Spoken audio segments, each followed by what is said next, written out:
there was the biggest problem with the public school system, as far as I'm concerned, in terms of practical ability to teach there, is just like the administration makes it impossible to do your job. So they go out of their way to not have good teachers. As the same thing we always talk about with police officers, is like it's not that like people go into be a police officer because they want to be a bad guy and trample on people's rights. Generally speaking, that's not true. I don't think.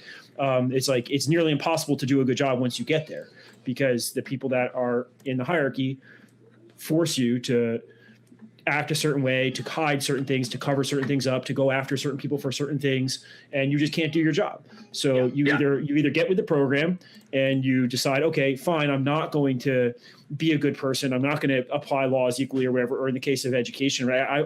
I guess I don't care about educating children or having them grow and all the good things that we want to see for our children. And I'm just going to do whatever this person tells me so that he can maintain power, and in turn I get a paycheck. And I can make excuses to myself the whole time that, oh, this is necessary for whatever reasons. And you know what, maybe there are people that are in those situations. I don't know. But I know for my situation, it was essentially impossible for me to do my job with any integrity whilst also maintaining my job. So I could have been sneaky, right, and lie about what I was doing or whatever. Like, I'm not going to do that, right? I'm not going to tell them everything, but when they tell me to do a certain thing and I don't think that's best for the students, that I just told them, like, yeah, I'm not doing that. Like that's fine. You can find someone else to do that, you know? Yep. So that was I have a lot of great memories there. A lot of the teachers I worked with, I had some good administrators. I've talked about some of his experience on Blue Star Union with Dan also.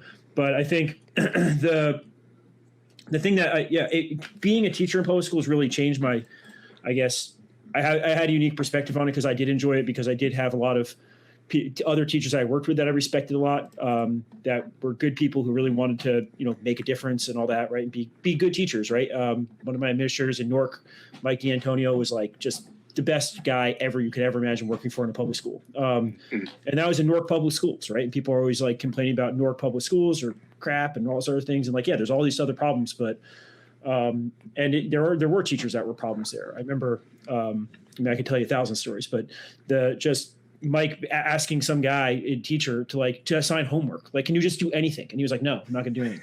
He's like, can you just I'll give you the assignments, just have to put them on the board. He's like, no. Like, he literally would do nothing. He had no ill will towards him. He was just like, no, why would I do that? Like, you can't force me to do anything, and I'm not going to do anything. I'm just going to come to work every day at this time and leave at this time, and that's it. He was completely jaded about the thing, and he had tenure. And he knew there's no way he was ever losing his job. He was just like, yeah, no, I'm not doing anything. Yep. But yeah, anyway, I loved it there. I ended up moving along from there after teaching in public schools for 4 years, and now I teach at a private boys' school outside of DC. And I love teaching there also. So, I mean, at the end of the day, teaching is teaching. People always ask me like, oh, that must be such a big difference, because I taught in the inner city, at public school, big public school, to more small town city area in Denellen, New Jersey. And then now I teach at all boys private school that cost a lot of money to go to. And like, at the end of the day, the actual teaching in the classroom is very similar. Like, kids are kids, right? Like, there's not a huge difference. The big difference is all the other things, the family structure that's there, the administration there, what they're doing outside of school, and all those things. But, I love teaching, and it's pretty much the same type of activity in all these different places.